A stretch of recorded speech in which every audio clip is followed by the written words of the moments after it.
रात के 12 बज रहे थे।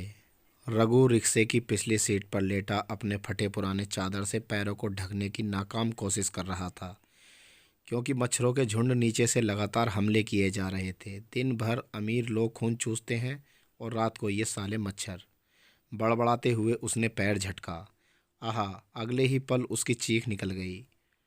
उसका पैर साइकिल के हैंडल से टकराया था। तुझे तो कब से कह रहा हूँ कि एक मच्छरदानी ले ले। बगल के रिक्शे पर लेटा बैजू काफ़ी देर से उसके और मच्छरों के बीच हो रहे मुकाबले का मजा ले रहा था। हाँ, तो तू अपने रिक्शे में मच्छरदानी क्यों नहीं लगा लेता? रघु उसके बेतुके सलाह पर चिढ़ गया। अरे मेरे बदन में खून ही कहाँ है जो ये कमबख्त चूसेंगे? 60 वर्षीय बैजू करवट लेते हुए बोला। उफ! उसे बातों में उलझा देख एक मच्छर ने सुई चुभो दी। तू तो सराय में सोने जाता था, वहाँ क्यों नहीं गया? बैजू ने पुनः सवाल किया। क्या करें चाचा, यह सराय भी चोर उचक्कों का अड्डा बन गया है। कल रात ही किसी ने मेरे पॉकेट से 500 रुपये निकाल लिए। 2 दिन की कमाई थी। सोचा था कि 1000 पूरा करके घर भेज दूंगा, मगर मारे दुख के रघु बात पूरी न कर सका। तो सामने स्टेशन पर क्यों नहीं चला जाता? वहाँ वेटिंग रूम में पंखा लगा हुआ है, नींद अच्छी आएगी। रघु को दुखी देख बैजू अपना दुख भूल गया। लेकिन किसी ने टिकट मांगा तो रघु को बात पसंद आई, किंतु वह डर रहा था। अरे इतने रात को कौन पूछता है? कोई पूछे तो बता देना कि सुबह ट्रेन पकड़नी है। रघु को ये बात पसंद आई। लेकिन रात में मेरा रिक्शा कोई ले गया तो? रघु ने शंका जाहिर की। अरे जा, कार और बाइक के ज़माने में तेरा रिक्शा कौन चुराएगा? वैसे अगर तुझे डर है तो ला, मैं अपने रिक्शे की जंजीर से तेरा रिक्शा भी जोड़ देता हूँ, बैजू ने रघु से कहा। रेलवे स्टेशन बिल्कुल सामने ही चंद कदमों की दूरी पर था। कोयम्बतूर जंक्शन काफ़ी व्यस्त रेलवे स्टेशन है। रात को 12 बजे भी यात्रियों की अच्छी खासी भीड़ दिखाई दे रही थी। वह प्लेटफॉर्म के सबसे आखिरी छोर पर एक पंखे के नीचे शॉल ओढ़कर लेट गया। लेकिन काफ़ी कोशिश करने के बावजूद भी उसे नींद नहीं आ रही थी। पता नहीं मेरा राहुल कैसा होगा, किस हाल में होगा। उससे बात किए भी 1 हफ्ता हो गया। पिछली बार बता रहा था कि कई दिनों से तबीयत खराब है। मोबाइल में बैलेंस भी नहीं है कि उसका हालचाल पूछूं। सोचते सोचते वह कब नींद के आगोश में समा गया, पता ही नहीं चला। ओए उठ! उसने नींद से बोझिल आंखों को किसी तरह खोला तो देखा कि आरपीएफ का एक जवान हाथ में डंडा लिए प्लेटफॉर्म पर सोए यात्रियों को जगा रहा था। उसने मोबाइल निकालकर टाइम देखा तो 1 बज रहा था। यार, अभी अभी तो नींद आई थी, वह उबासी लेते हुए बड़बड़ाया। अभी वह दोबारा सोने को सोच ही रहा था कि वही पुलिस वाला उसकी तरफ आता दिखाई दिया और डंडे से बाहर जाने का इशारा कर रहा था। उसे आते देख उसके आसपास ऊँघाते यात्री जल्दी जल्दी अपनी चादरें समेटने लगे। रघु ने वहां से भागना ही उचित समझा। अन्य यात्रियों के साथ वह भी बाहर निकल आया। उसने देखा कि बाहर स्टेशन परिसर में काफ़ी यात्री सोए हुए थे। अधूरी नींद पूरी करने के लिए वह भी उनकी बीच चादर बिछाकर सो गया। अभी उसे लेटे हुए कुछ ही मिनट हुए होंगे, तभी 2-3 पुलिस वाले आए और सीटियां बजाते हुए सभी सोए लोगों को जगाने लगे। मारे नींद और परेशानी के वह पीड़ा से भर गया। वह उठा और अपने रिक्शे पर चला आया। सच कहते हैं लोग, गरीबी की ज़िंदगी कुत्ते से भी बदतर होती है। पता नहीं ये कैसा देश है। इससे अच्छा तो हमारा बिहार है। वहाँ तो अनेकों बेसहारों का ठिकाना रेलवे स्टेशन ही होता है। उसका मन अपनी जन्मभूमि के प्रति सम्मान से भर गया। लेकिन अगले ही पल उसकी आंखों के सामने बाढ़ से बर्बाद हुई फसलों का भयानक दृश्य गुजर गया। इस साल तो लगता है कि धान की रोपाई भी नहीं होगी। बाबूजी कल ही धान का बीज लेकर आए थे और आज सुबह उठकर पिछवाड़े गए तो देखा कि खेतों में बाढ़ का पानी घुस आया था। हर साल कहते कि इस साल बाढ़ ना आई, लेकिन हर साल बाढ़ आ जाती, रघु व्यंग्यात्मक लहजे में बोला। बाबूजी चुप रह गए। वह कहते भी क्या, हर साल वे इसी उम्मीद में खेती करते कि इस बार बाढ़ नहीं आएगी, लेकिन हर साल बाढ़ आकर उनकी उम्मीदों पर पानी फेर देती। रघु बिहार के पश्चिमी चंपारण जिले के एक छोटे से गांव का रहने वाला था। छोटा सा वह गांव 3 भागों में बटा हुआ था, जिसके एक भाग में मुस्लिम, दूसरे भाग में वैश्य और तीसरे भाग में दलित और हरिजन रहते थे। मुस्लिम परिवारों के पास खेती लायक पर्याप्त जमीन थी। उनमें कुछ नौकरी पेशा लोग भी थे। कुल मिलाकर वे थोड़े संपन्न थे। हिंदू परिवारों में कुछ के पास थोड़ी बहुत ज़मीन थी तो कुछ के पास बिल्कुल नहीं थी। यूँ कहा जाए कि लगभग सभी गरीब ही थे। जिनमें से अधिकांश लोग दिल्ली, केरल, पंजाब जैसे संपन्न राज्यों में जाकर मजदूरी करते थे, तो कुछ गांव के ही अन्य लोगों के खेतों में काम करके अपनी रोजी रोटी चलाते थे। उत्तर भारत गंडक नदी के तटवर्ती इलाकों की ज़मीन काफ़ी उपजाऊ थी, जिसमें लोग धान, गेहूं, गन्ना और दलहन इत्यादि की खेती करते थे। परंतु वह क्षेत्र बिहार के बाढ़ प्रभावित इलाके में आता था, जहां हर साल बाढ़ से भारी तबाही होती थी। इस साल तो हद ही हो गई। लोगों को धान के बीज गिराने का भी मौका नहीं मिला और बाढ़ आ गई।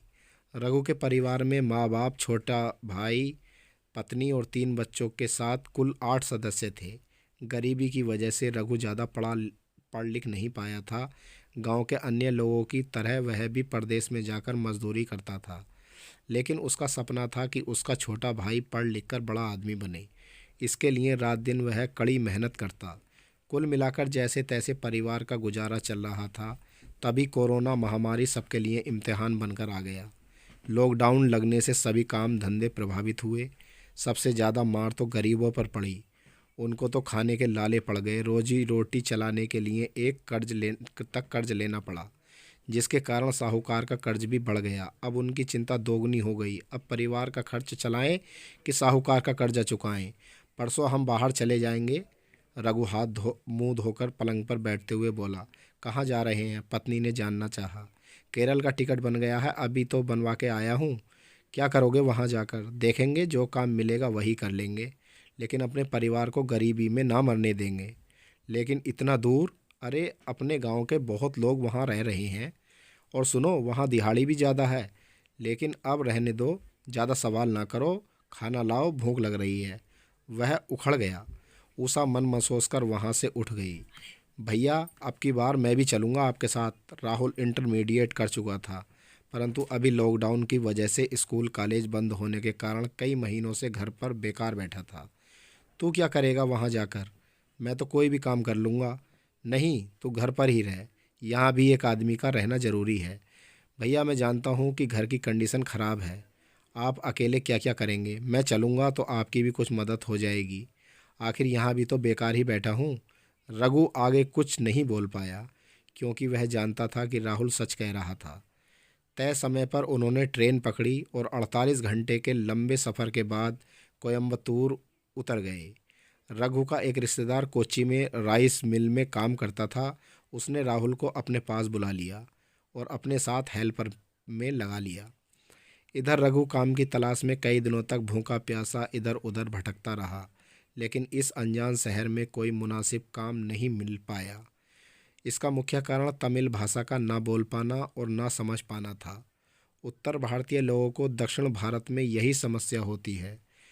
तभी एक दिन उसकी बैजू से मुलाकात हुई। वह भी बिहार का ही रहने वाला था। उसने ही उसे अपने रिस्क पर रिक्शा दिलवाया था। उसे यहाँ रिक्शा चलाते हुए 3 महीने हो गए थे, लेकिन रहने का कोई निश्चित ठिकाना नहीं खोज पाया था। एक रिक्शा चालक को जो दिन भर में बड़ी मुश्किल से 300-400 रुपये कमाता हो, उसके लिए 2000 रुपये के किराए के रूम में मुमकिन नहीं था। ऊपर से खाने पीने का खर्च भी था। वह दिन भर रिक्शा चलाता और रात को एक निजी ट्रस्ट द्वारा निर्मित सराय में जाकर सो जाता। परंतु आगे का किस्सा तो आप जानते ही हैं। अरे, कब तक सोएगा? बैजू ने झकझोर कर जगाया तो वह नींद की दुनिया से बाहर आ गया। सोचते सोचते वह पता नहीं कब सो गया था। वह आंखें मलते हुए उठा तो सुबह के 8 बज रहे थे। मच्छरों के काटने से समूचे शरीर में खुजली हो रही थी। सोच भी लगाई थी। उसने चादर को लपेट कर रखा और बोतल में पानी भरकर जंगल की ओर चला गया। वापस आकर हाथ मुंह धोकर हमेशा की तरह चाय बिस्कुट खाया और रिक्शा लेकर तैयार हो गया। रिक्शे पर बैठा वह सवारी का इंतजार कर रहा था। तभी उसका मोबाइल बजने लगा। हेलो, घर का नंबर देखते ही उसने जल्दी से फ़ोन कॉल उठाया। आपका कई दिनों से फ़ोन नहीं लग रहा था। कई दिन से लगा रहे हैं। फ़ोन उठाते ही पत्नी ने शिकायत की। बैलेंस ख़त्म हो गया है, अभी रिचार्ज करवा दो। माँ कहाँ हैं? माँ ठीक है ना? फिर उसने बारी बारी से माँ और सभी बच्चों से बात की। कुछ याद है या नहीं? कल किस्त भरनी है। काफ़ी देर तक पत्नी, बच्चों और माँ से हाल चाल लेने के बाद उसने फ़ोन रखना चाहा। तभी उसकी पत्नी ने याद दिलाया। अरे हाँ, अच्छा, आज शाम को हम 1000 रुपये डाल देंगे। 1,000 रुपये ना, कम से कम 1,500 रुपये डाल देना। काहे कि चावल आटा तेल सब खत्म हो गया है। ठीक है, कोशिश करूँगा, कहते हुए उसने कॉल कट कर दिया। शाम तक 1,500 रुपये का इंतजाम कैसे होगा? फ़ोन रखने के बाद वह सोच में पड़ गया। पिछले साल रमा की शादी में जो उसने 2 स्मॉल फाइनेंस कंपनियों से 30-30 हज़ार के 2 लोन उठाए थे, वे उसके जी का जंजाल बन चुके थे। हर महीने 7-8 हज़ार रुपये उसी में चले जाते थे। काफ़ी देर इंतज़ार करने के बाद उसे 2 महिलाएं अपनी तरफ आती दिखी, तो वह झट से सीट से नीचे उतरा और रटा रटाया डायलॉग मार दिया। तभी उसे आती थी, इसीलिए उसने अंग्रेजी के कुछ लाइंस याद कर लिए थे। वे दोनों महिलाएं रिक्शे पर बैठने जा ही रही थी कि एक ऑटो आकर रुकी। ऑटो वाले ने पता नहीं क्या कहा कि दोनों महिलाएं ऑटो में बैठकर चली गईं। वह बेचारा देखता ही रह गया। इस तेज़ रफ्तार वाली दुनिया में रिक्शे और तांगे को कौन पूछता है भला? वह निराश होकर रिक्शे की पिछली सीट पर बैठ गया और मोबाइल में छेड़छाड़ करने लगा। ओ रिक्शा, ओ रिक्शा! उसे किसी के चिल्लाने की आवाज़ सुनाई पड़ी। गांधीपुरम चलोगे? शायद वह भी कोई उत्तर भारतीय था। कितना लोगे? उस अधेड़ व्यक्ति ने पूछा। आइए ना, जो सही लगे दे दीजिएगा। जब भी उसे कोई हिंदी भाषी मिलता, वह एकदम दरिया दिल हो उठता। रिक्शा चलाने की आदत ना होने के कारण उसके कूलों पर फफोले पड़ गए थे, जिससे जिसके कारण उसे तीव्र जलन महसूस हो रही थी। ऊपर से वह तेज़ धूप में वह पसीने से तरबतर किसी प्रकार दर्द को बर्दाश्त करके पैडल मारता जा रहा था। कितने हुए? करीब आधे घंटे के सफ़र के बाद वे गांधीपुरम पहुंच गए। वैसे तो यहाँ का 60 रुपये बनता है, आप 50 रुपये ही दे दीजिए, वह विनम्रता से बोला। उस अधेड़ ने जेब से 20 रुपये का नोट निकाला और उसके हाथों में थमाकर जाने लगा। ये क्या अंकल जी, बहुत घाटा लग जाएगा। घाटा क्या लगेगा, तेरा क्या पेट्रोल जल गया है?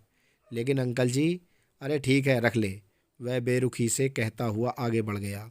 रघु का जी चाहा कि वह उस खोसट का मुंह तोड़ दे, लेकिन कुछ सोचकर वह खून का घूंट पीकर रह गया।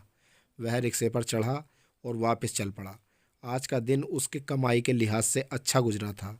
दिन भर में करीब 650 रुपये की कमाई हुई थी और पहले का 500, लेकिन अभी भी 400 रुपये कम थे। उसमें से तो 200 रुपये रिक्शे का किराया भी देना था। चलो, उसे कल ही 2 दिन का इकट्ठे दे दूंगा। पहले बैजू अंकल से उधार लेकर भेज देता हूँ। सोचते हुए वह उठ खड़ा हुआ। बैजू का कोई रिश्तेदार नहीं था, सिर्फ बेटी थी जो 10 साल पहले ही किसी लफंगे के साथ भाग गई थी। उसे गांव गए कई साल हो चुके थे। वह दिन भर रिक्शा चलाता और रात को 2 पैग मारकर रिक्शे पर पड़ जाता। बैजू से पैसे लेकर उसने घर भेजे, तब जाकर उसे थोड़ा चैन मिला। रात के लगभग 8 बज चुके थे। अब उसे भूख भी लग आई थी। वह उठा और सामने होटल में घुस गया। ये इडली डोसा और सांभर खाते खाते तो लगता है घर जाने से पहले ही मर जाऊंगा, उसने बेमन से इडली को मुंह में डालते हुए सोचा। सचमुच उसने पिछले 3 महीने से कभी भी भरपेट भोजन नहीं किया था। खाना खाने के बाद वह अपने रिक्शे पर बैठा था, तभी उसे कुछ याद आया। उसने तुरंत मोबाइल निकाल कर कॉल लगाया। राहुल अभी अभी ड्यूटी से आकर बिस्तर पर लेटा ही था कि उसका मोबाइल बजने लगा। हेलो, कौन? वह मोबाइल की स्क्रीन टूटी होने के कारण नंबर नहीं पहचान पाया। हेलो राहुल, कैसा है तू? प्रणाम भैया, मैं ठीक हूँ, आप कैसे हैं? राहुल का बुझा हुआ चेहरा खिल उठा। अरे फ़ोन क्यों नहीं करता है रे तू? रघु ने उसे डांटते हुए बोला। मेरे मोबाइल का स्क्रीन टूट गया है, इसमें कुछ नहीं दिखता, बस कॉल सुन सकता हूँ। अरे कैसे टूट गया? वो काम करते वक्त हाथ से छूट गया था, राहुल ने बताया। अच्छा ठीक है, बनवा लेना। अब ये बता कि काम कैसा है? रघु ने जानना चाहा। कैसा है? ठीक ही है, लेकिन ड्यूटी 12 घंटे की है और महीना है केवल 9,000 रुपये। उसमें से भी ठेकेदार का कमीशन कट जाता है, राहुल मायूसी से बोला। दरअसल उसका वहाँ बिल्कुल मन नहीं लग रहा था। ऐसा लगता जैसे किसी जेल में कैद हो। अच्छा कोई बात नहीं, दिवाली तक किसी तरह काम कर ले, उसके बाद फिर मत आना, रघु ने तसल्ली दी। लेकिन ठेकेदार कहता है कि दिवाली में कोई घर नहीं जाएगा, जो जाएगा उससे पैसा नहीं मिलेगा। क्यों, उसके बाप का राज है क्या? हाँ समझिए, उसका ही राज चलता है, कोई उसके खिलाफ कुछ नहीं बोल पाता। जरा बात करा तो उससे। छोड़िए ना, वो आपसे बात नहीं करेगा, मैं कोई ना कोई उपाय लूँगा, आप चिंता मत कीजिए। आप बताइए आपका काम कैसा है? मुझे भी एक फैक्ट्री में अच्छा काम मिल गया है, मेहनत भी ज़्यादा नहीं है और 10-12 हज़ार रुपये आराम से बच जाते हैं। चलिए बहुत अच्छा है, राहुल खुश होते हुए बोला। ठीक है, तुम ठेकेदार को बता देना कि दिवाली में जाना है। मैं तुम्हारे लिए भी टिकट बुक करा लूँगा। और हाँ, कोई दिक्कत हो तो मुझे किसी के मोबाइल से फ़ोन कर देना, मैं चला आऊँगा। ठीक है भैया, फ़ोन रखता हूँ। अच्छा ठीक है। फ़ोन एक तरफ रखकर राहुल बिस्तर पर लेट गया। भाई से बात करके आज उसे बहुत सुकून मिला था, वरना फैक्ट्री के शोर शराबे से तो वह पागल हो उठता था। कल ठेकेदार को साफ साफ बता दूंगा कि मुझे दिवाली में जाना है। सोचते हुए वह गांव की दिवाली और छठ की पुरानी यादों में खो गया। कितना अच्छा है हमारे गांव का जीवन। बस केवल बाढ़ ना आए तो हमें परदेश जाने की क्या ज़रूरत। भाभी के हाथ की पूड़ी कचौड़ी और माँ के हाथ के स्वादिष्ट ठेकुए की कल्पना करके वह रोमांचित हो उठा। अब की बार वह मुन्ना और रेशम के लिए ढेर सारे पटाखे खरीदेगा। उसे अपने भतीजे और भतीजी का ख्याल आया। गांव की सुनहरी यादों में खोए हुए वह जल्द ही नींद की गहराइयों में खो गया। ठेकेदार साहब, मुझे दिवाली में घर जाना है। अगले दिन ठेकेदार के मिलते ही उसने अपने दिल की बात बता दी। क्या करेगा दिवाली में जाकर? दिवाली के 15 दिन बाद चले जाना, ठेकेदार ने लापरवाही से कहा। नहीं, दिवाली के दिन पर मैं घर पर नहीं रहूँगा तो मेरी माँ बहुत रोएगी। तो फिर क्यों आया यहाँ, माँ के गोद में रहता, ठेकेदार बेरुखी से बोला। मैं तो किसी भी हाल में आऊँगा जाऊँगा ही। तो फिर जा, कौन रोकता है? मगर तेरे इस महीने के पैसे नहीं मिलेंगे, ये तो कोई बात नहीं हुई। मैं मालिक से बात करूँगा, राहुल ने थोड़ी सख्ती से कहा। तो फिर जाना, यहाँ क्यों खड़ा है, ठेकेदार ने भद्दी सी गाली दी।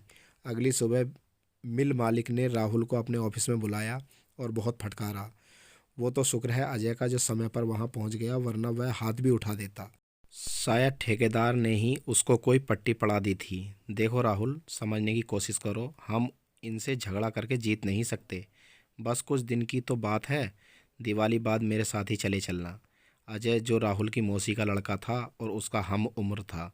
यार, जब दिवाली छठ बीत ही जाएगी तो जाकर क्या करूँगा? वह बहुत गुस्से में था। इतना गाली गलौज सुनने के बाद उसका मन और भी नहीं लग रहा था। ठीक है, अभी तो दिवाली का एक हफ्ता है, मैं बात करूँगा। तुम शांत हो जाओ। अजय इस फैक्ट्री में बहुत पुराना आदमी था। दिवाली के ठीक 4 दिन पहले उसका टिकट था। अजय ने पता नहीं कैसे बात करके ठेकेदार को मना लिया था, परंतु ठेकेदार ने उसके हिसाब में से 3,000 रुपये काट लिए थे। राहुल को बड़ी मुश्किल से इस जेल से आज़ाद होने का अवसर मिला था, इसलिए उसने भी ऐतराज़ नहीं जताया। रघु ने उसे फ़ोन करके बता दिया था कि एर्नाकुलम से ट्रेन या बस पकड़कर सीधे कोयम्बतूर चले आना। वहाँ से दोनों भाई साथ चलेंगे। पर्व त्योहारों का दिन होने के कारण तत्काल टिकट मिल पाना मुश्किल था, इसीलिए उसने बस ही पकड़ ली। कोयम्बतूर बस स्टैंड से उतरकर उसने रेलवे स्टेशन के लिए बस पकड़ ली।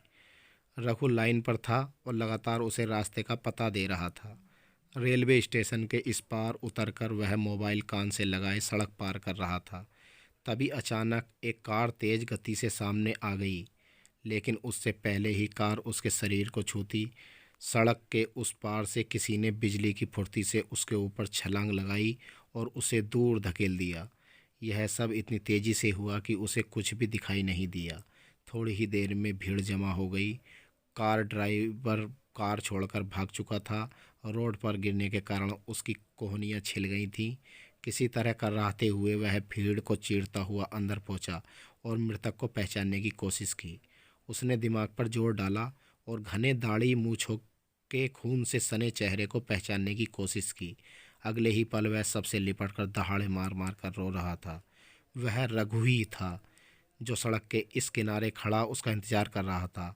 चारों ओर से खड़े लोग अपना अपना मोबाइल लिए तस्वीरें खींच रहे थे और वह भाई के सबसे लिपटा रो रहा था।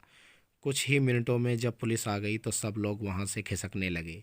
अरे, ये तो वही रिक्शे वाला है जो रेलवे प्लेटफॉर्म पर सोता था, किसी पुलिस वाले की आवाज़ उसके कानों में पड़ी। यह सुनते ही उसका दिमाग बिल्कुल कोमा में चला गया। फिर कैसे वह सबके साथ घर पहुंचा, कैसे दाह संस्कार हुआ, उसे कुछ भी मालूम नहीं। उसने जब आंखें खोलीं तो खुद को अस्पताल में पाया।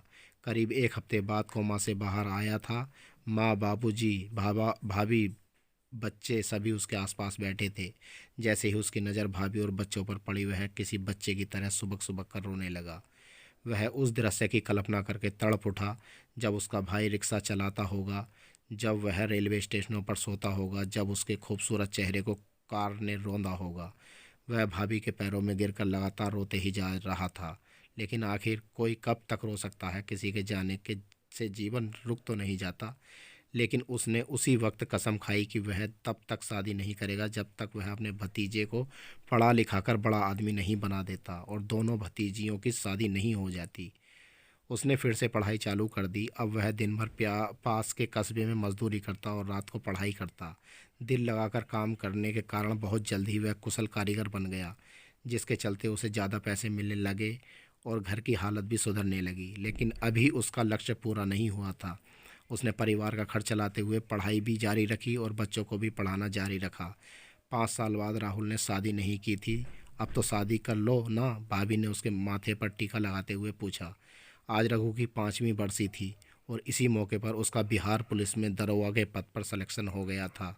इसी खुशी में पार्टी दी गई थी। सभी मेहमान आए हुए थे। पूरे परिवार में खुशी का माहौल था। माँ और बाबूजी भी बहुत खुश थे। आखिरकार वे गरीबी के दलदल से बाहर निकल गए थे। बोल क्यों नहीं रहे हो? अब की बार माँ ने उसे टोका। नहीं भाभी, अभी मेरा काम अधूरा है।